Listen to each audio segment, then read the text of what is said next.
मैं कितना नर्वस हूँ कि मुझे कहने की आवश्यकता नहीं है। आपने देखा ही होगा कि मैं यहाँ से उठ के भी पीछे तक गया हूँ। और मैं नर्वस क्यों नहीं हूँ? जिस कार्यक्रम की अध्यक्षता आदरणीय न्यायमूर्ति अशोक कुमार गुप्ता जी जैसा व्यक्ति कर रहा हो, मैं न सिर्फ आदरणीय गुप्ता जी को बल्कि इनके परिवार से भी मेरा परिचय है। मैं इटावा गया भी हूँ इनके घर। इनके एक भाई यहीं पे ही दिलीप कुमार गुप्ता जी प्रैक्टिस भी करते हैं और इनके पिताजी तो उन जजों में से थे जिन्होंने पहली बार हिंदी में भी जजमेंट्स मिलने चाहिए लोगों को, ये बात उस हाई कोर्ट से पास कराई थी जो हिंदी में बहस भी नहीं होने देता। तो जहां इनका जैसा व्यक्ति मौजूद हो, नर्वस होना और मुझे इनके बगल में उठा दिया गया तो नर्वस होना मेरा बनता था। जहां डॉक्टर प्रोफेसर सरोज सिंह जी जैसी एक विद्वान विभूति बैठी हो, उन्होंने पुस्तक पे ऐसा बोल डाला कि अब हम लोगों के लिए पूछने के लिए कुछ बचा ही नहीं था, तो क्यों नहीं मैं नर्वस होऊंगा। और उसके बाद में जहां आदरणीय धनंजय चोपड़ा जी जैसा अद्भुत वक्ता मौजूद हो, जो कि हमको हंसा भी रहे थे, कहानी भी सुना रहे थे और साथ में इस संग्रह के बारे में, श्रम साधक के बारे में और डॉक्टर सोमनाथ शुक्ला जी के लेखन के बारे में बताते भी जा रहे थे, अद्भुत वक्ता। तो वहां थोड़ा बहुत नर्वस होना तो बनता है। और तो और ये लोग तो चलो उधर बैठे हुए मंच पे, लेकिन जो आदमी यहाँ बैठा हुआ है छोटी सी नीचे कुर्सी पे, उसको शायद हम ये कुर्सी बीच में हम लोगों को रखनी चाहिए थी। मेरी मुराद आदरणीय मनमोहन सिंह के तन्हा जी से, इनके जैसा एंकर मैंने तो बहुत ही कम देखा, इनके जैसा मास्टर ऑफ सेरेमनी मैंने तो बहुत ही कम देखा। मुझे पता नहीं कि आदरणीय तन्हा साहब की उम्र कितनी है, लेकिन इतना मैं जानता हूं कि इनका जन्म जरूर 2004 के बाद ही हुआ होगा। तो उस हिसाब से अगर 2004 मान के चले तो लगभग 22 साल के तो अब ये हो ही गए। मैं इसलिए कह रहा हूं कि 2004 से पहले ये आइडिया इनके माँ बाप को कैसे आया कि इनका नाम मनमोहन सिंह भी रखे और ऊपर से तन्हा भी रखे।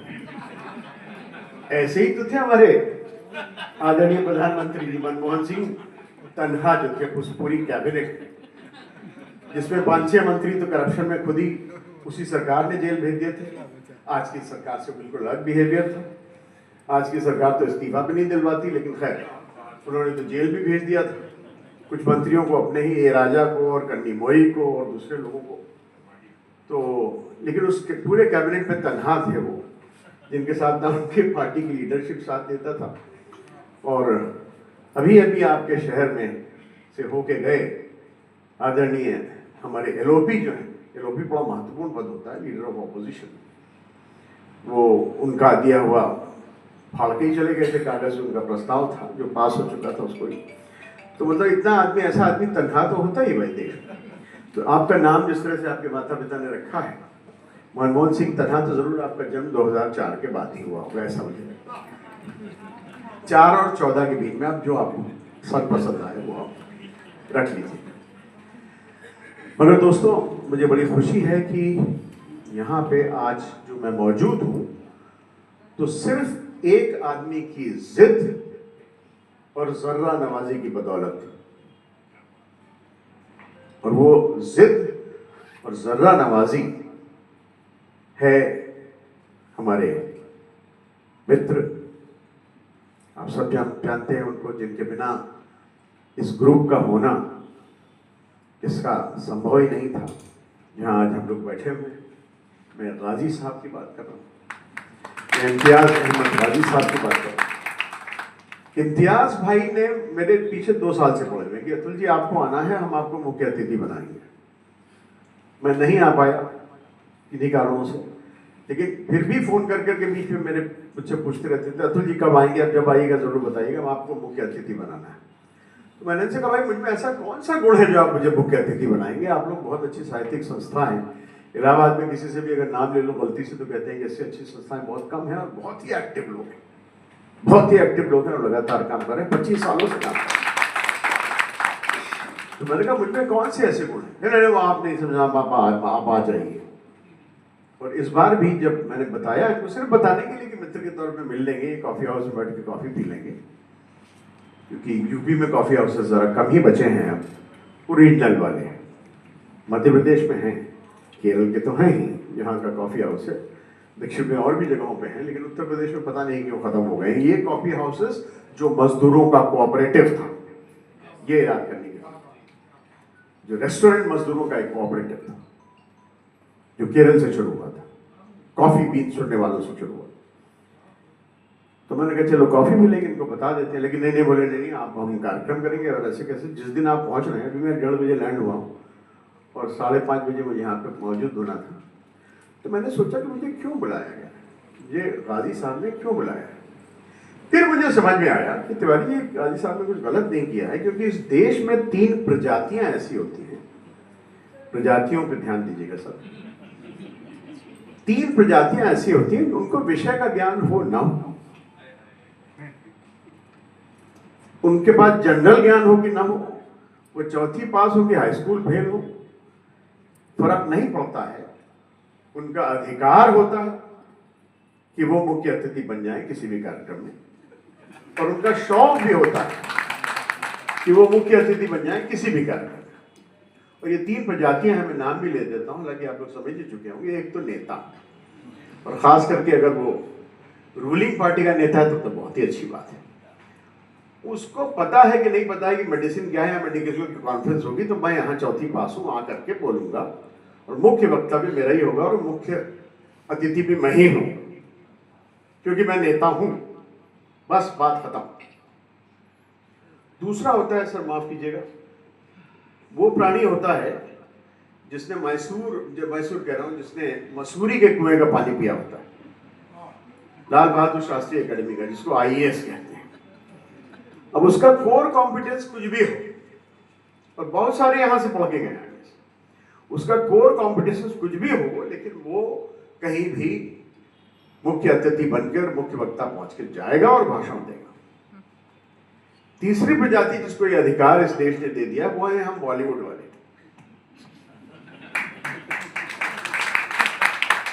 हमें ज्ञान हो या ना हो, विषय का अकल हो, पोएट्री पढ़नी आती हो ना पढ़ती हो, श्रमिकों से कुछ लेना देना हो या ना हो, लेकिन एक कविता की किताब के और एक मजदूरों की किताब पे बोलने के लिए भी एक बॉलीवुड का अगर आदमी मिल गया तो हमें भी अधिकार है, नेता की तरह और IAS की तरह, कि हम भी आएंगे बकबक करेंगे, किसी भी चीज के लिए कहीं भी पहुंच जाते हैं। और यहाँ क्योंकि आई एम श्योर कि पत्रकार उधर भी कुछ मौजूद है, इधर भी कुछ मौजूद होंगे शायद, कि हमारे अखबारों की भी बड़ी खासियत है कि जितने कॉलम सेंटीमीटर्स और जितने कलर पेजेस हम बॉलीवुड वालों को दिए जाते हैं, उतने किसी खबर को नहीं दिए जाते। ना तो हम इतनी बड़ी इंडस्ट्री है, ना हम इतनी बड़ी प्रभावी, सचमुच में प्रभावी इंडस्ट्री है, लेकिन फिर भी हमारा प्रभाव इतना ज्यादा है कि हर दुनिया का अखबार, 3-4 अखबारों के आप ही ने नाम लिए थे चोपड़ा साहब, उन सब में जितने कलर पेजेस और जितने कॉलम सेंटीमीटर्स बॉलीवुड को दिए जाते हैं, उतने किसी को नहीं दिए जाते। अब ये बात अलग है, उसमें सचमुच बॉलीवुड के बारे में कुछ नहीं होता, सिर्फ गॉसिप्स होती हैं। करीना कपूर अपने बच्चों को स्वयं स्तनपान कराएगी, माय गॉड, कितनी बड़ी बात है। आज तक तो किसी भी भारत में मां ने करवाई नहीं था स्तनपान, ये करवाई। या कि फलाने की तीसरी शादी, वो भी एक तिवारा, एक हिंदू, हिंदू है नहीं भाई, क्रिश्चियन, लेकिन अखबार लिख देगा आमिर खान की तीसरी शादी और फिर एक हिंदू, ये तो लव जिहाद कर रहा है मुसल्टा। ये गॉसिप के लिए बहुत हम लोग, कोई फिल्म की ग्रामर पे बात नहीं करता, सब फिल्म की ग्लैमर पे, ग्लिटर पे बात करता है, ग्रामर पे कोई बात नहीं करता, जिसमें बात कुछ होनी चाहिए। तो ये हम बॉलीवुड वालों का अधिकार है, मैंने स्वीकार कर लिया। मैंने कहा गाजी साहब मैं आऊँगा, बिल्कुल बनूंगा, और सोने पे सुहागा। गाजी साहब ने कहा ना सिर्फ आप मुख्य अतिथि बनेंगे, बल्कि आपका नागरिक सम्मान भी होगा।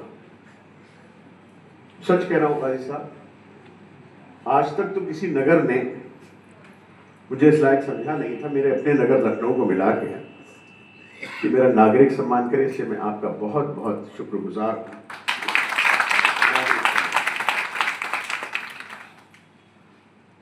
फिर मैं सोचने लगा कि ये शहर शायद नागरिक सम्मानों का शहर है, और अक्सर उन लोगों का सम्मान ये शहर करता है जो लड़ाई लड़ रहे हो मगर अभी जीते ना हो। राम जब अपनी सौतेली अम्मा से हार के और बाप की मार खा के निकले थे तो उनका पहला नागरिक सम्मान यहीं पे ऋषि भरद्वाज जी ने किया।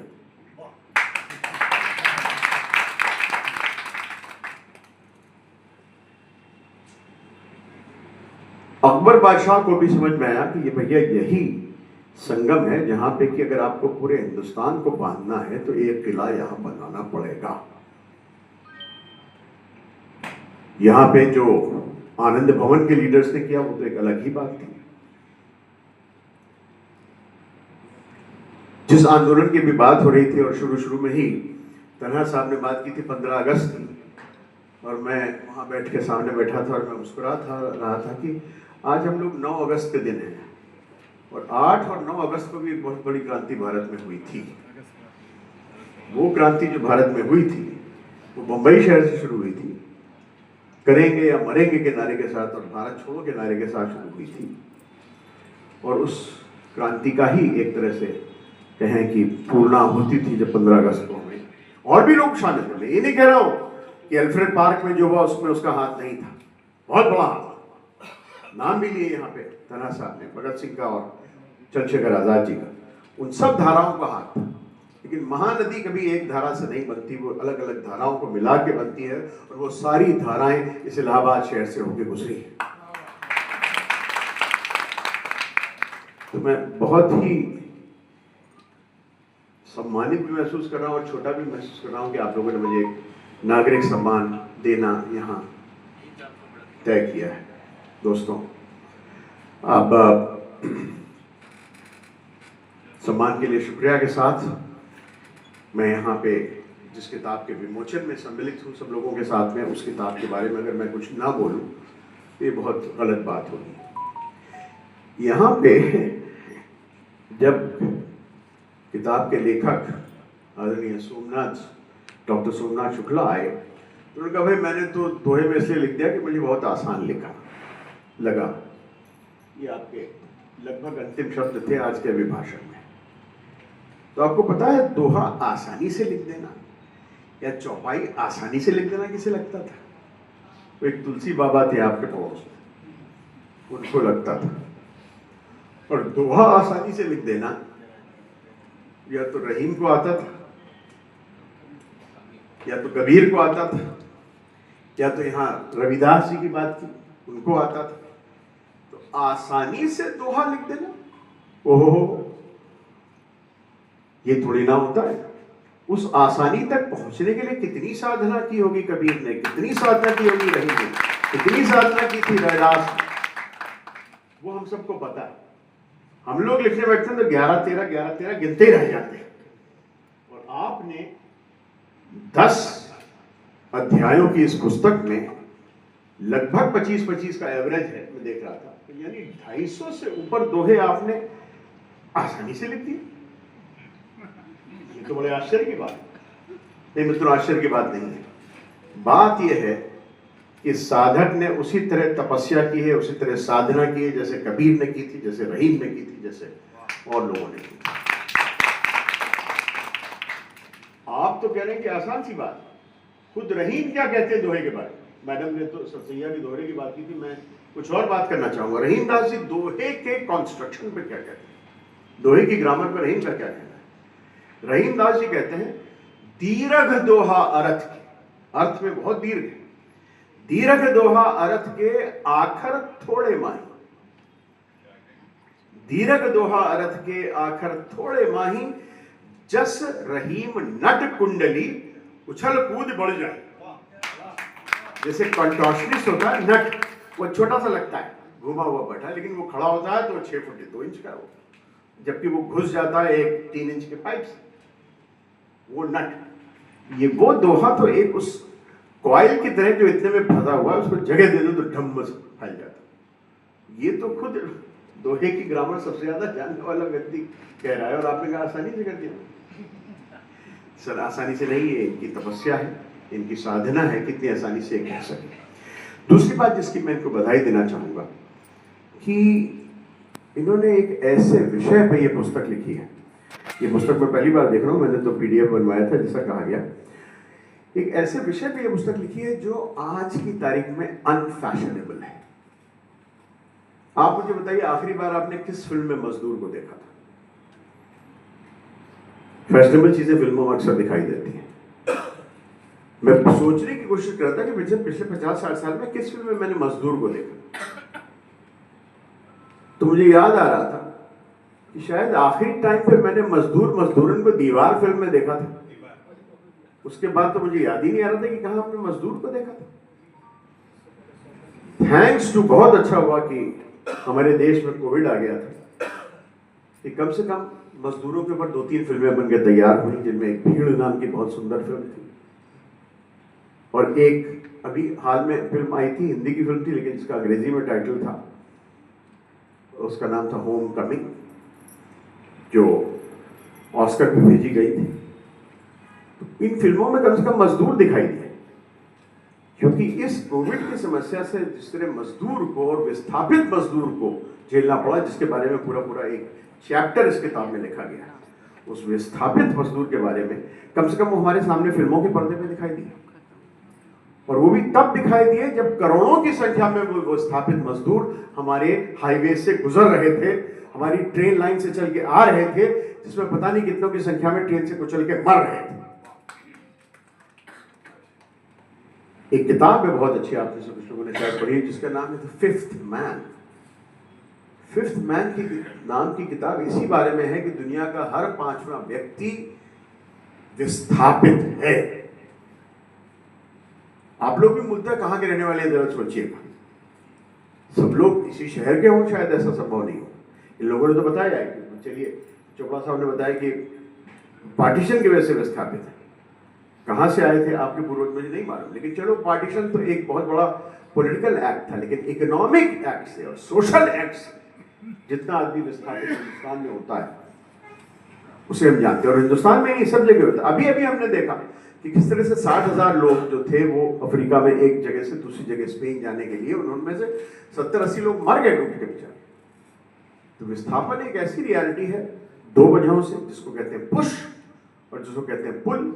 पुश वो होता है कि जहां हमारे घर की स्थितियां ऐसी हो जाएंगी, भैया छोड़ के भागो, जो उस बच्चे के साथ हुआ था जिसका जिक्र यहाँ पे चोपड़ा साहब ने किया था कि भैया भाभी लात मार के निकाल दिया, बाप मर गए, वो तो पुश होता है।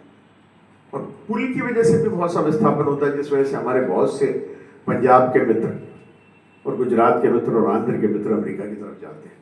तो एक पुल है, एक एल्डोराडो की तरफ जाना है, एक स्वर्ग की तरफ जाना है, जो कि ट्रंप ने अपने यहाँ बना रखा है। उस ट्रंप के स्वर्ग तक हमें पहुंचना है। कैसा स्वर्ग है वो हम स्वर्गवासी लोग अच्छी तरह जानते हैं।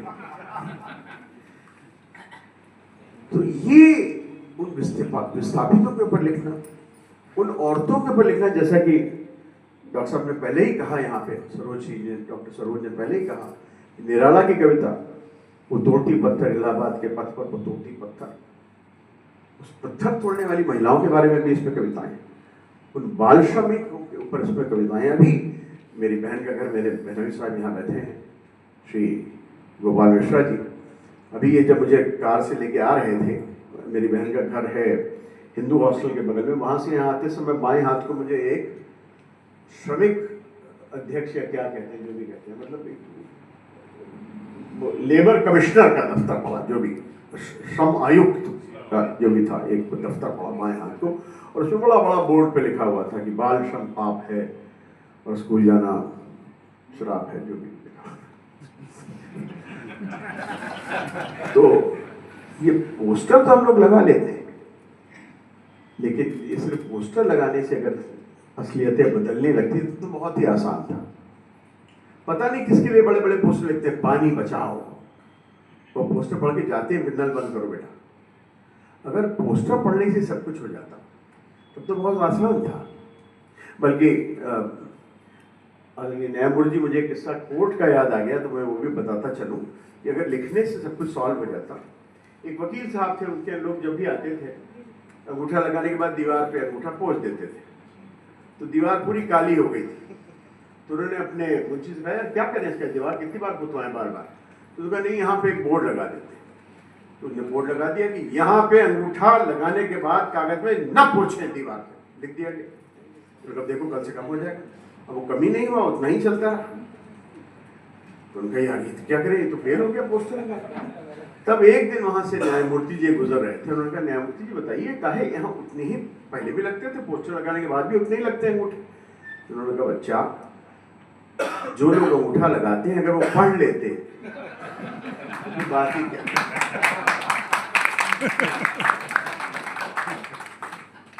तो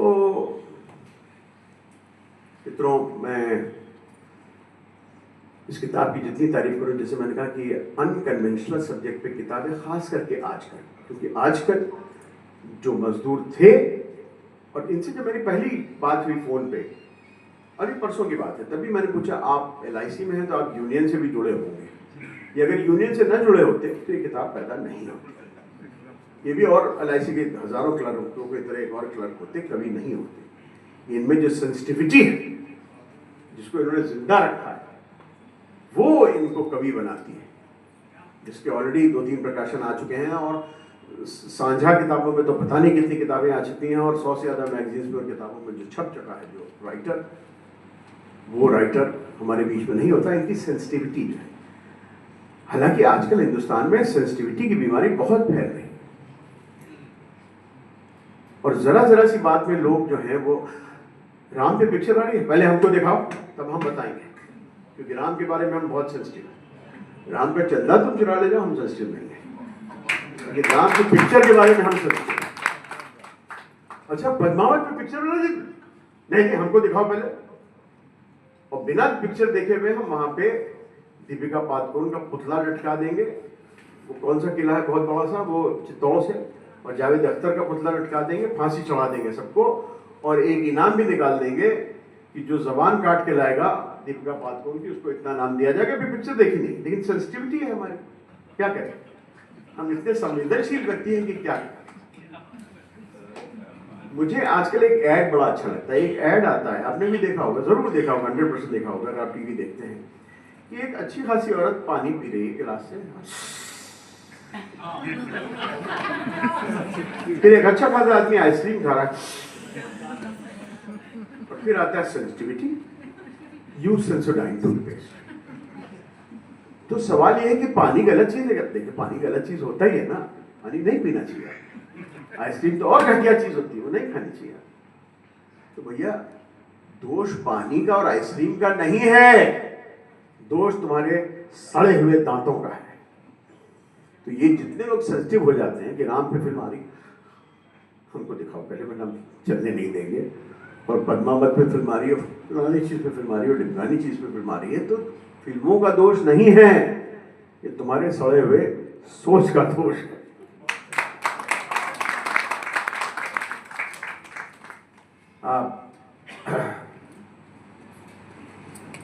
मुझे कुछ चीजें याद आ रही हैं, आप कहें तो मैं आपको सुना दूं। पता नहीं मुझे समय कितना दिया था आपने के सुनने के लिए सर बैठे। तो बहुत समय पहले मुझे यूनेस्को के लिए बाल श्रम पे कुछ लिखने का मौका मिला, बहुत 25-30 साल पहले। तो बाल श्रम पे मुझे कुछ लिखना था, और नया एक म्यूजिक डायरेक्टर बंबई शहर में आया था, जो बहुत बड़ा म्यूजिक डायरेक्टर बन चुका है, जिसका नाम है प्रीतम का नाम शायद आप लोगों ने सुना हो, जो फिल्म संगीत से जरा भी उनसियत रखते होंगे उन लोगों ने। तो प्रीतम ने इसकी धुन बनाई थी, और मैंने ये गीत लिखा था, और ये गीत इतना सा था कि बंबई में एक शाम एक तारा टूटता है, और आप ये तो मिथ जानते होंगे कि जब तारा टूट रहा हो उस समय अगर आप कोई विश करें तो वो पूरी हो जाती है। इस थीम पे गाना था, आप सुनिए, मैं सुना ही देता हूँ आपको, जैसा भी है। मैं गायक नहीं, मैं तो कभी भी अच्छा नहीं हूँ, गायक तो और बुरा हूँ, झेल लीजिएगा। वैसे जीवन को जीने का एक तरीका हमारे गुरु ने सिखाया था, झेल जाओ रामलाल, खुश रहोगे। तो आप लोग भी झेल जाओ रामलाल, आज जैसा भी है। एक शाम जब आसमान से टिम टिम तारा टूटा, एक शाम जब आसमान से टिम टिम तारा टूटा, नन्ही झिलमिल आंखों में सपनों का धारा फूटा। टिम टिम तारा झिलमिलाए, टिम टिम तारा टिमटिमाए, टिम टिम टिम अपने सपने खिलखिलाए एक शाम। अब 4 अलग अलग बच्चे अलग अलग एरियाज में बम्बई के।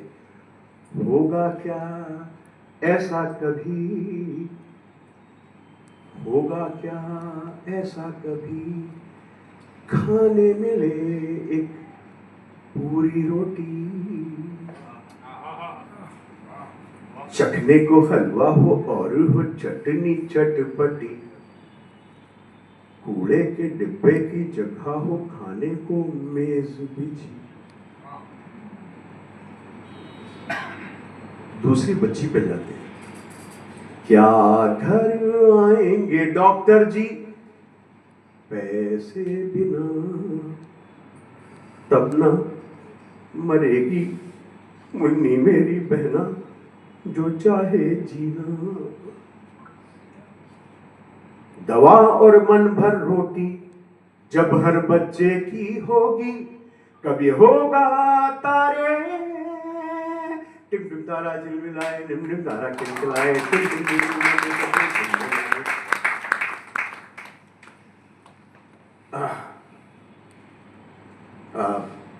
इसके आगे 2 और बंद थे। एक बच्ची जो पढ़ने जाना चाहता है, जो पढ़ने जाना चाहती है, उसका बारे में था कि क्या ऐसा होगा, ईंटों के बोझे के बदले सर पे किताबें अपनी रखी पाऊं। इसके बारे में लाइन जो भूल गया।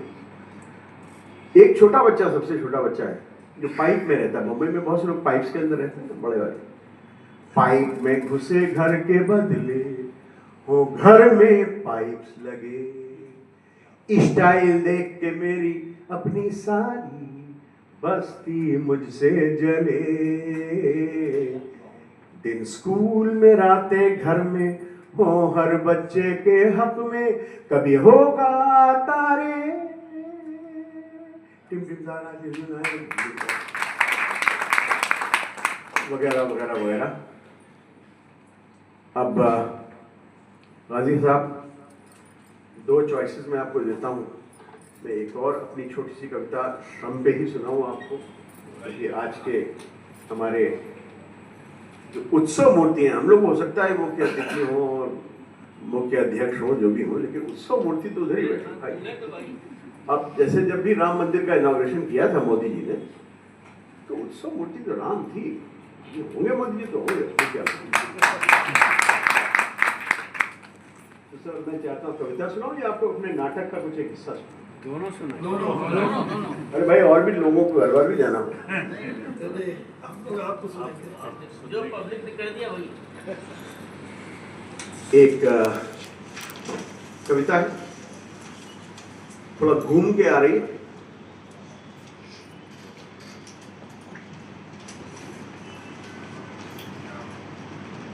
सर, गरीबी बहुत जरूरी है। गरीबी बहुत जरूरी है ताकि घर हमारे साफ रहें और फर्श चमचमाते हैं। गरीबी बहुत जरूरी है। गरीबी बहुत जरूरी है ताकि बर्तन हमारे धुले चमकते रहें और कपड़े सफेद। गरीबी बहुत जरूरी है कि संडास हमारे, इस संडास से हमारे ना आए बास। गरीबी बहुत जरूरी है कि संडास से हमारे ना आए बास और किचन से उठती रहे खुशबू और सुवास। गरीबी बहुत जरूरी है ताकि बच्चे हमारे नहलाए धुलाए दमकते रहें और जूतों में मुंह हमारे दिखते रहें। गरीबी बहुत जरूरी है। गरीबी बहुत जरूरी है कि फर्नीचर से धूल, कपड़ों से दाग और कम ज़र्फ़ों के दिल से आग निकल जाए। गरीबी बहुत ज़रूरी है, गरीबी बहुत ज़रूरी है दोस्त, कि दुनिया वैसी ही चलती रहे, गोल घूमती रहे जैसे सदियों से चलती आई है। गरीबी बहुत ज़रूरी है।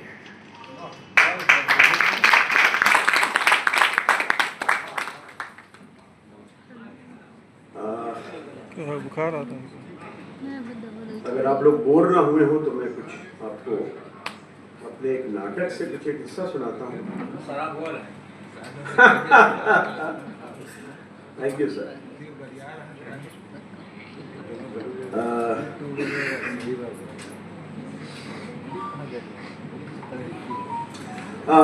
ये नाटक है मेरा एक,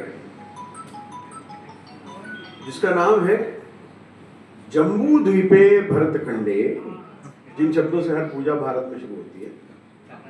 जम्बू द्वीपे भरतखंडे महर्षि मार्क्स के हथकंडे। और नाटक में होता यह है कि महर्षि मार्क्स जहाँ कहीं भी हैं ऊपर, क्योंकि स्वर्ग में तो उनका विश्वास नहीं था, लेकिन जहाँ कहीं भी है वहाँ से वो भारत आते हैं।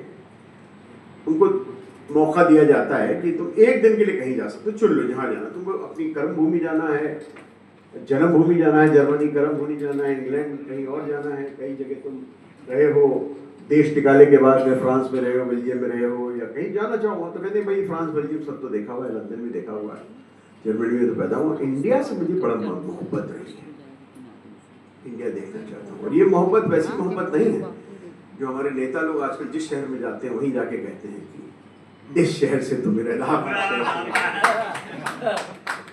से मेरा बड़ा ताल्लुक है, मेरे ग्रैंडफादर का मोतीलाल जी से ताल्लुक था, मेरा इलाहाबाद से बात। ये जो झूठा बोलते हैं वो नहीं। मार्क्स का भारत से क्या संबंध था, अगर आप ये जानना चाहें। और अच्छा, मुझसे मैं बड़ा खुश हूँ कि मुझसे पहले मैडम ने यहाँ मार्क्स का नाम एक बार लिया था। मैं पाप नहीं कर रहा हूँ, पाप ही कर चुकी है।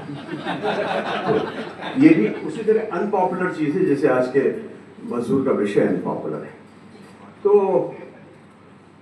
कहते हैं मैं सन 53 में मैंने भारत के बारे में पहला लेख लिखा था। 1853 पहला लेख भारत के बारे में लिखा था 1853 में कार्ल मार्क्स ने, जो कि लंदन में किसी अखबार ने छापने से मना कर दिया था, मगर अमेरिका के शिकागो ट्रिब्यून ने वो लेख छापा। और 53 से लेकर अपने मर जाने तक मार्क्स लगातार भारत के बारे में लिखते रहे। 1857 के समय अंग्रेज तो अपने इलस्ट्रेटेड लंदन न्यूज़ में और दूसरे अखबारों में सिर्फ 1857 में हुए गदर की बुराई कर रहे थे। कोई भी भारतीय कुछ भी नहीं लिख रहा था। पहला भारतीय जिसने लिखा वो 1907 में जाके लिखेंगे वीर सावरकर,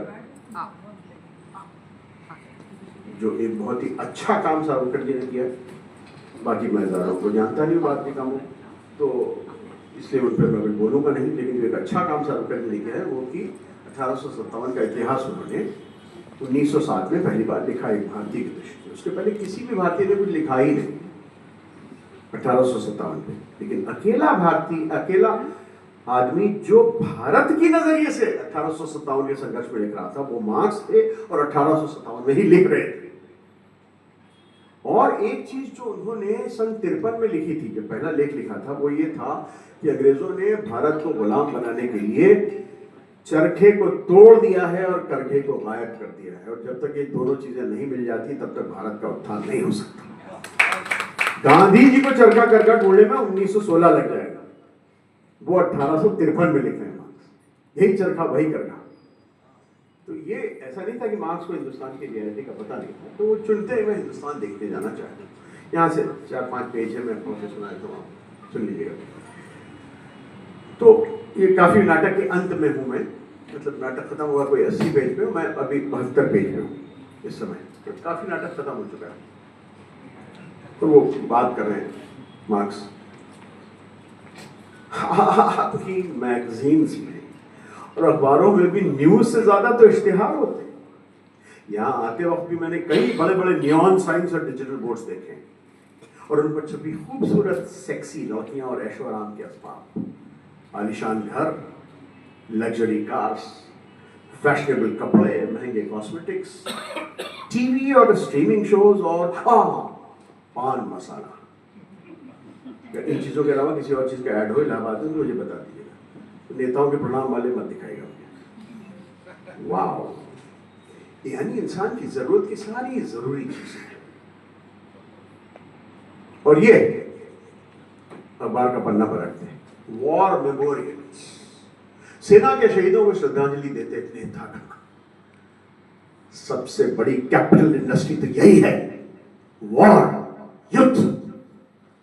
और अगर आपने जंग पर कोई सवाल उठाया तो आप राजद्रोही। ये गरीब किसानों के बच्चों को फौज में भर्ती करके मारने के लिए सीमा पे भेजने से पूछो कि क्या कभी उनका बेटा जंग पे गया है?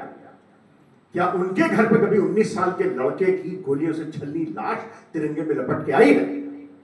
एक नाम बता दीजिए मुझे, किसी लीडर का, किसी अफसर का, एक नाम। आप लोगों को बताओ तो मुझे बता दीजिए, मैं बता दूंगा मार्क्स। एक नाम बता दीजिए मुझे किसी मंत्री, अफसर, इंडस्ट्रियलिस्ट का जिसका बच्चा वॉर में बॉर्डर पे मरा।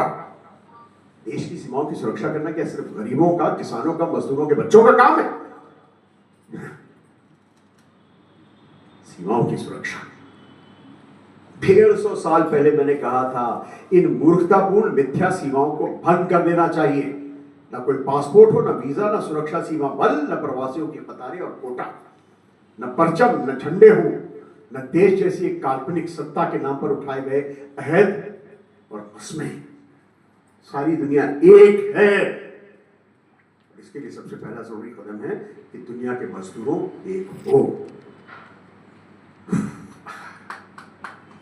मेरी कमर या कहिए उम्र।